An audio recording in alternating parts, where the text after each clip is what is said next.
Universo Épico no ar, e no programa de hoje vamos bater um papo sobre quadrinhos. Quem tá aqui comigo é o Rodrigo. Tudo bem, Rodrigo? Tudo bem, você, Michel? Ok, vamos lá então. Quero saber um pouco mais sobre o seu trabalho, sobre o seu projeto Mapinguari.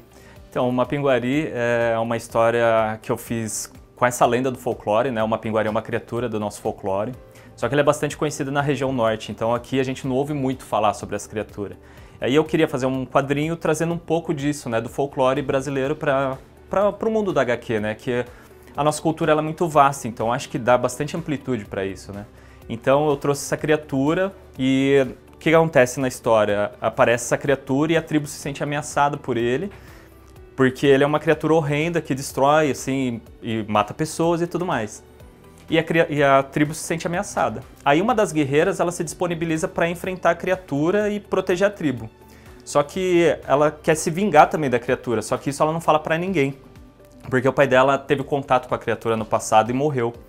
Só que isso ela não fala para ninguém e vai lá para proteger a tribo. E aí acontece todos os embates dela, ela vai encontrando a criatura e tudo mais.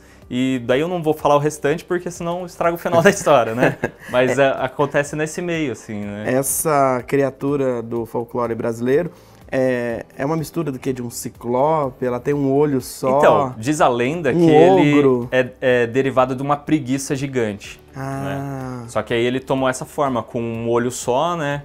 E ela tem uma boca que vai mais ou menos da altura do nariz até o umbigo, assim, mais ou menos. E ela é uma boca vertical.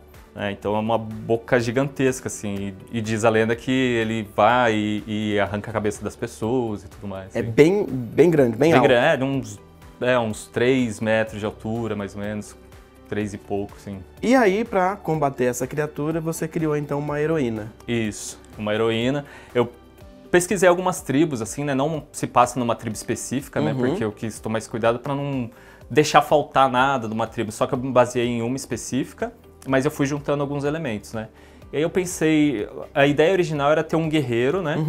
Mas aí eu pensei que poderia estar muito batido, assim, a questão de ser um guerreiro e tal, um indígena indo enfrentar. E daí conversando com as pessoas, assim, né? Com minha esposa, primos e tal, pensei, não, eu vou decidir fazer uma guerreira, assim, que eu acho que vai dar um ar interessante para a história, sabe?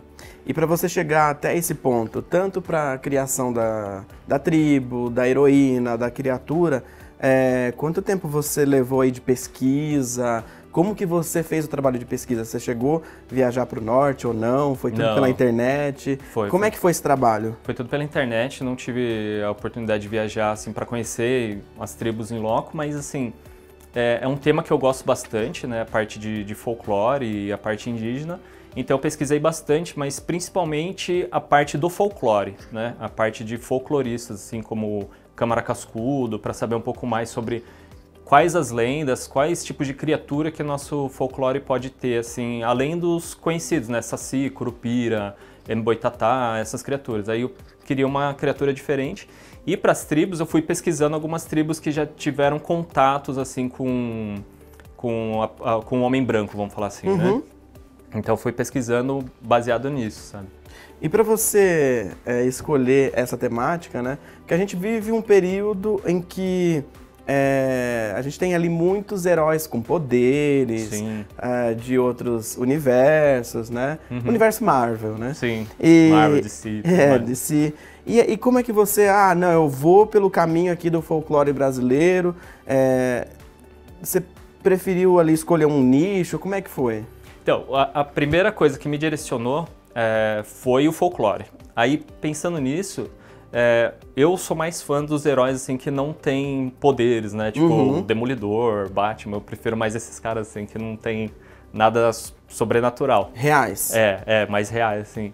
Então, eu já não considerava que tivesse algum poder, assim, de magia, de soltar e tudo mais. Embora eu trabalhe uma parte, assim, de um certo misticismo no final da história, mas não no sentido de ter poderes mentais ou soltar magia com as mãos, essas coisas, nada, né?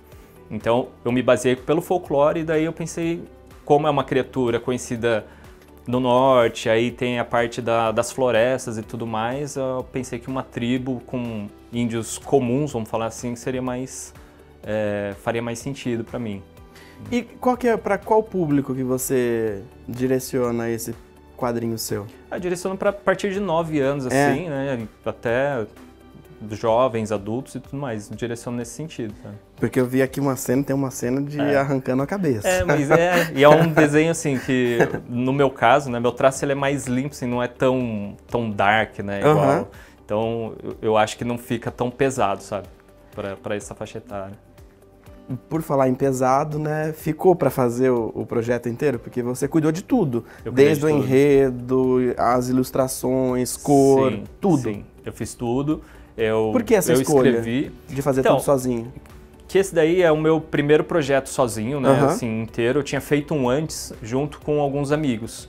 E a gente fez um coletivo, chamava Zine Box, só que eram histórias curtas, de 10 páginas, cada história mais ou menos. Aí a gente que escreveu o roteiro e desenhou e tal. E aí eu queria fazer um livro mais completo, que esse aí acho que tem 52 páginas de história, e mais os extras dá 80 páginas do livro. E aí eu já tinha umas ideias de história, e daí eu escrevi a história toda, e eu pensei, não, eu queria fazer sozinho. Só no final que eu chamei alguns amigos para fazer uma galeria de artistas, assim, né? Convidei algumas pessoas para fazer releitura. Mas aí eu que fiz o roteiro, eu que desenhei, eu que colori, fiz a diagramação, os balões, tudo. E com relação à produção, né? Eu financiei pelo Catarse, né? Pelo crowdfunding. Tem bastante gente aqui. Tem bastante gente que apoiou. Fiquei bem contente com isso, sim, porque é uma campanha bastante trabalhosa, é bastante difícil, sim, mas vale muito a pena. É bastante gratificante, sim. Desde o começo lá, que você fez a pesquisa, até chegar ele aqui físico, quanto tempo? Olha, eu calculo que eu levei mais ou menos uns 9 meses, 10 meses, mais ou menos.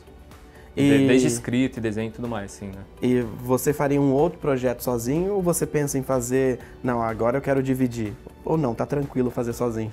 Não, eu faria, né? É trabalhoso, mas hoje eu tenho procurado, assim, pessoas que já tenham roteiros para eu desenhar, né? Tá. Porque aí essa parte de roteiro, de pesquisa, de fato é bastante maçante. Embora na hora de eu gratificante, mas trabalhosa. Sim. Embora assim, na hora de eu desenhar, eu preciso ter as referências também do que foi falado no roteiro. Então, eu não posso colocar elementos que sejam absurdos, assim, que não conversem com o que foi escrito. Por exemplo, coisas que não teriam numa tribo indígena, por exemplo, né? Então, também existe essa pesquisa, só que na concepção do roteiro e tudo mais, eu acho que, para mim, pelo menos, eu prefiro desenhar e colorir a história do que ter que escrever todo o roteiro e tal. E aí, qual que é o próximo passo? Tá lançado esse, já tá pesquisando o próximo? Sim, vem uma nova criatura ou essa daqui continua? Então, ainda me pergunto sobre, vou continuar com o folclore e tal, né, escrevendo coisas sobre o folclore, eu tenho muita vontade. Criatura é o que não falta? Não falta, nossa, muito vasto. Só que hoje eu tenho alguns projetos com outras pessoas, né? Tem um pessoal de Indaiatuba também, que a gente tem um roteirista e também vamos fazer várias histórias assim separado. Cada um vai desenhar uma parte da história, né? E vai ter um roteirista. Então são acho que 4 ou 5 desenhistas e um roteirista. E aí a gente vai fazer provavelmente para lançar o ano que vem, né? E eu também estou trabalhando em outras coisas saindo um pouco dessa temática dos quadrinhos e trabalhando com livro infantil. Eu estou ilustrando um livro também com uma autora que ela é minha cunhada. Então a gente está fazendo essa parte de livro infantil também, que é um negócio completamente diferente, assim. Há quanto tempo você está nesse caminho do quadrinhos? De quadrinhos? Acho que já tem exclusivo assim, acho que uns 4 anos por aí. Que eu estou dedicado mesmo, assim, né? Que antes eu trabalhava com outras coisas, né? É a sua profissão número 1. Hoje, ou o quadrinista hoje em dia tem que trabalhar com uma outra coisa e ali fazer como hobby, até chegar num ponto que vá sozinho? Eu acho que depende muito, varia de pessoa para pessoa, né? O que eu posso dizer no meu caso é que eu não fui quadrinista assim, só exclusivamente sempre, né? Inclusive hoje eu faço quadrinhos assim autoral, mas como principal é a ilustração, né? Então outras coisas que eu ilustro, né? Como livros e livros didáticos também, essas coisas. Mas não exclusivamente como quadrinista que eu trabalho, eu faço só o autoral, né? Daí existem pessoas que trabalham exclusivo, amplo, né? Você não precisa ter um produto próprio, você pode ilustrar outros de outros quadrinistas, né? Sim, também, e mais comercialmente também, como publicidade e tudo mais, né? Perfeito. Tá pensando aí no próximo projeto, já tem aí alguma data? para chegar? Não, ainda não tem data. A gente está com os primeiros esboços ainda, né? O roteiro já tá bem encaminhado, ainda não está finalizado 100%, mas está bem encaminhado.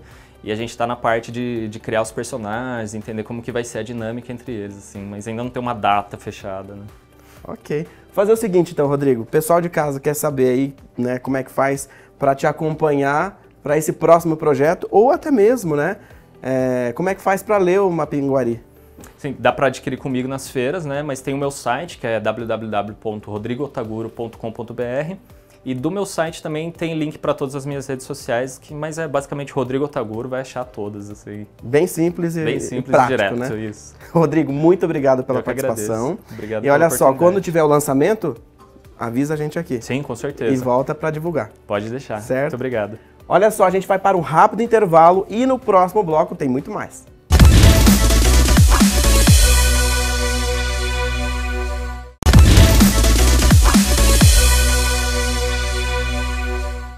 E de volta para o segundo bloco do Universo Épico, agora a gente vai bater um papo com o Dalton, ele que é diretor de arte. Dalton, o que faz um diretor de arte?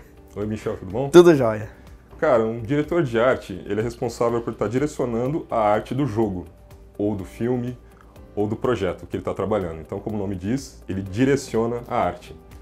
Basicamente, você esteve nesses três mundos, né? Tanto de games, tanto em audiovisual, em novela. Sim, eu trabalhei em novela, trabalhei em séries animadas, historietas assombradas para Cartoon Network. Eu trabalhei em jogos, então nesses projetos, muitas vezes eu era o concept artist, ou estava trabalhando assim, às vezes como artista de background, assim, fazendo os cenários, ou estava fazendo os personagens, ou estava fazendo matte painting, ou eu estava como diretor de arte, ou tudo junto ao mesmo tempo. Mas cada um tem uma linguagem. Sim, cada um tem uma linguagem. Vamos falar de games, né? Certo. Então, o que você, como diretor de arte, faz na parte de games? Na parte de games, o diretor de arte ele tem que pegar o jogo, ele entendeu, porque assim, um jogo ele é um trabalho em conjunto e você não faz um jogo sozinho. Então tem uma equipe muito grande, você tem os game designers, você tem os programadores, os artistas, né? Então o diretor de arte, o papel dele é estar interpretando o que seria esse jogo, né? E dar uma cara para isso, né? Uma cara adequada do que seria o público que vai atender esse jogo, é o público-alvo do jogo. Então, uma vez ele tendo essa ideia, essa direção, ele dá suporte para a equipe de artistas, direciona todo o time para que o jogo saia bonito, redondo, maravilhoso. Para ter aquele visual que a gente chega e fala assim, uau! Isso, exatamente, exatamente. E aí a gente pula ali então para a questão de audiovisual, seja um filme, seja uma novela, uma série, cuida do cenário em si ou da parte gráfica? Você acaba sendo uma ponte, né? Você acaba cuidando de tudo. Então, assim, de tudo um pouco. Então, por exemplo, numa série, você tem que, novamente, você escolhe um estilo. Né? No Historietas Assombradas, quando a gente estava produzindo, foi muito engraçado, porque assim, o diretor foi o Vitor Hugo Borges, né? E a gente, nós artistas, nós tivemos muita liberdade para estar escolhendo muita coisa, assim, entendeu? Então a gente falou, cara, vamos fazer uma coisa muito boa? Vamos. Então, tipo, então tá, o que você gosta? Ah, eu gosto disso, eu gosto daquilo. Aí a gente chegou num consenso que todo mundo gostava de Mr. Magoo, que era um desenho muito das antigas, assim. Uhum. Cara, vamos fazer isso então, vamos nessa linha, vamos Mr. Magoo, Mr. Magoo. Então, a gente fez tudo na linha do Mr. Magoo. Então, assim, como uma coisa bem lá pra trás, muita gente que olhava assim, nossa, isso parece Mansão Foster, só que Mansão Foster é muito mais recente, entendeu? Então, assim, a gente pegou uma coisa muito lá atrás e fez uma coisa original que foi sucesso, assim, então... Quando a gente assistiu aquela cena de Game of Thrones, que foi uma batalha, foi uma das últimas batalhas, né? Sim. E aí a gente não viu nada dos dragões lutando naquele céu, e nem muito menos da luta na terra, né? Quando até acendeu as tochas, né, todos aqueles... Caramba, agora eu vou ver. Aí apagou tudo, não vi nada. Então é culpa do diretor de arte. Cara, não. Cara, assim, geralmente quando acontece isso, a produção ela tem um prazo muito curto e assim, às vezes os efeitos especiais eles custam muito caro. Aí os caras, como é que a gente vai resolver isso? Meu Deus, não temos tempo, não temos Poxa, dinheiro. eles tiveram 2 anos para produzir. Tiveram. Não vem querer defender. Não tô defendendo ninguém, não, porque eu não gostei daquele final também. Mas assim, muitas vezes acontece isso. Às vezes os caras optam por estar escondendo coisas para que não custe caro, entendeu? Mas... Esconderam bem. Esconderam bem. Não deu pra ver nada naquele episódio. Não, cara, eu não gostei também daquele final. Perfeito. Agora a gente pula então, falamos de games, falamos um pouco sobre o audiovisual, mas também tem ali a questão de quadrinhos também. O diretor de arte pode ir até o quadrinho? Pode. Ou não? O quadrinho, assim, o quadrinho é uma coisa mais autoral, né? Então, geralmente, assim, quando o criador do quadrinho, né, ele já tem uma ideia bem específica do que ele quer, né, daquele quadrinho. Então, assim, você pode ser... Geralmente, acaba acontecendo no quadrinho como uma coisa bem, assim, individual, tal. Você acaba sendo o diretor de arte e criador do quadrinho, né? A não ser que, então, você pode ser, assim, o criador, você tem aquela ideia do estilo que você quer, e você pode contratar um artista para seguir aquela linha que você quer. Então, você acaba sendo o diretor de arte daquele artista, né? Mas, geralmente, como uma coisa bem individual, assim, você acaba sendo o seu próprio artista, assim. Então, a não ser que você seja um roteirista também, entendeu? Porque, assim, até recentemente eu tive contato com um diretor agora, em que ele criou a história, né? Criou a história do quadrinho dele e contratou um artista para fazer, em parceria, né? Então ele acaba direcionando aquele artista como...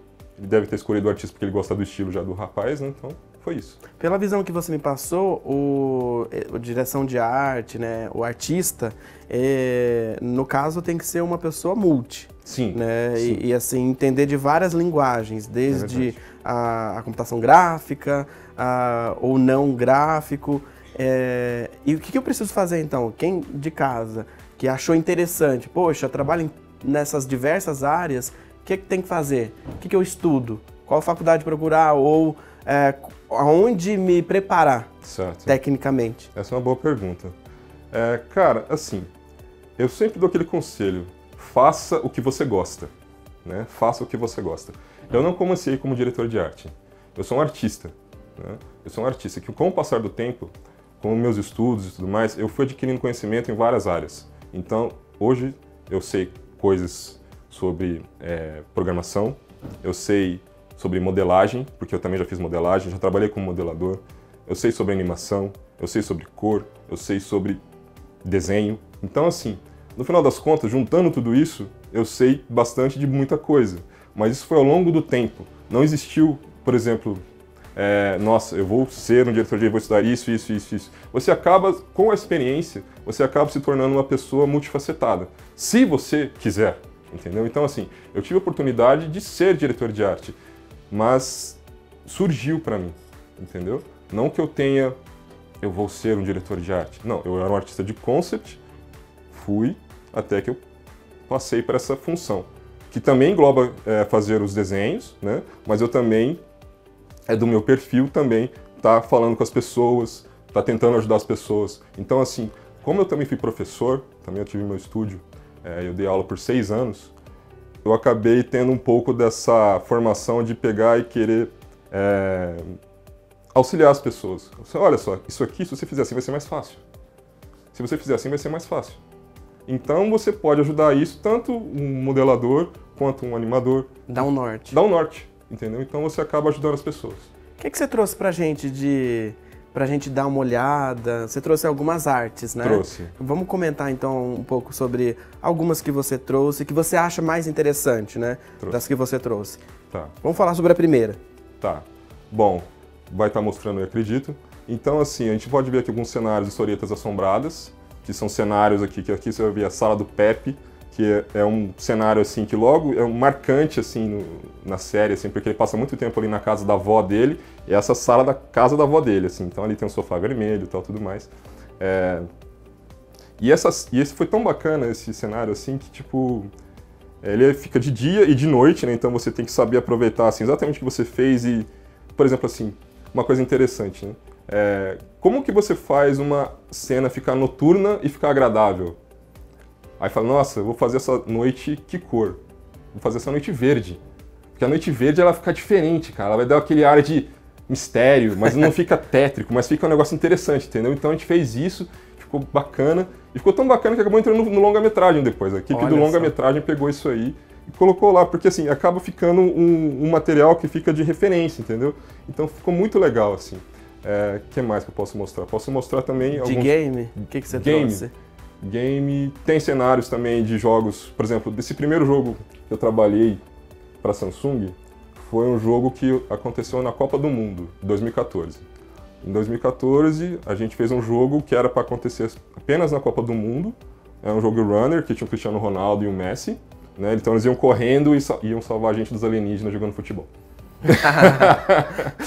Jogando bola. Então, e nesses cenários, assim, nesse jogo, eles iam passando, primeiro começava no Rio de Janeiro, depois ia para Londres, depois ia para o estádio, e depois ia para o mundo alienígena. Uhum. Então, nesses cenários, assim, eu tive que conceituar Londres, eu tive que conceituar o Rio de Janeiro, né? Então foi interessante até porque na época cogitaram de estar mandando a gente para Londres, né? Para desenhar lá, tal, como é que era, tal lugar. Eu falei, nossa, isso mesmo, eu quero ir lá, tal. Aí falaram, não vai rolar não, você vai ter que fazer tudo por Google Maps mesmo. Faz tudo pela internet e tá bom, tá resolvido.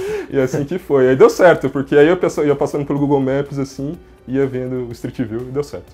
O que você tá pensando em fazer de games próprio? Cara, eu tô pensando em trabalhar com jogos de realidade virtual, que foi uma coisa assim que a gente produziu lá no estúdio, né, um jogo recente que a gente produziu, e eu tô querendo até com o estúdio da Samsung é em Manaus, e lá eu tive contato com a floresta, com todas as lendas que tem lá, eu fiquei muito interessado, eu já era interessado nisso, então eu fiquei muito interessado nisso, e de estar produzindo um jogo com esse mote, sabe, o tema folclore, misturado com umas coisas bem interessantes assim, tipo do VR e de quadrinhos, assim, tal. Então, um projeto que eu estou preparando assim vai ficar incrível, espero eu. Já dá para fazer uma parceria com o Rodrigo, né? Sim, trocar umas ideias aí. Não é verdade? Sim, com certeza. O que ele falou, eu falei, caramba, olha só. Previsão? Tem aí uma previsão? É previsão de 1 ano trabalhando nisso. 1 ano? 1 a 2 anos trabalhando nisso. E aí, como é que você pretende fazê-lo? Você pretende inscrever em algum financiamento público ou fazer um financiamento coletivo? Eu pretendo, primeiramente, como foi bem recente, né? Eu estou com a ideia do projeto toda na cabeça, eu preciso primeiro conceituá-lo, assim, fazer todas as artes virem para o mundo real, né? E assim que eu tiver esse projeto já estruturadinho, assim, entrar num financiamento coletivo, entrar em contato com as pessoas que queiram tornar esse projeto viável, né? E é esse caminho que eu vou tomar. Né? O independente é bem... É difícil. O independente, ele é difícil, mas ele não é impossível, não é impossível. Né? Então, assim, você vê muitos projetos dando certo, né? Muita gente apoiando. Muita gente apoiando. Você vê que essa cena de quadrinhos, de jogos, atualmente no Brasil, está muito maior. O universo de jogos é o universo mais rico atualmente, ele é mais rico que o do cinema, é mais rico do que tudo. E só cresce. E só cresce, entendeu? Então, esse é um projeto assim que tem tudo para dar certo e, graças a Deus, assim, com o passar do tempo, eu fui tendo experiências muito, assim, para estar tocando esse projeto. Então, é isso que eu vou fazer. Perfeito. Vamos fazer o seguinte. O Dalton vai passar agora as redes sociais dele para o pessoal ficar ali cobrando. Ó, você falou lá no Universo Épico, eu quero saber quando que vai sair. Beleza. Minhas redes sociais, você pode entrar em daltonmunizarte.com. Lá vai estar meu Instagram, meu Facebook, meu ArtStation. De lá você tem todos os links que você pode ter para minhas redes sociais. daltonmunizarte.com. Muniz com Z. Ó, e já vou deixar combinado então. Quando tiver novidade, tá?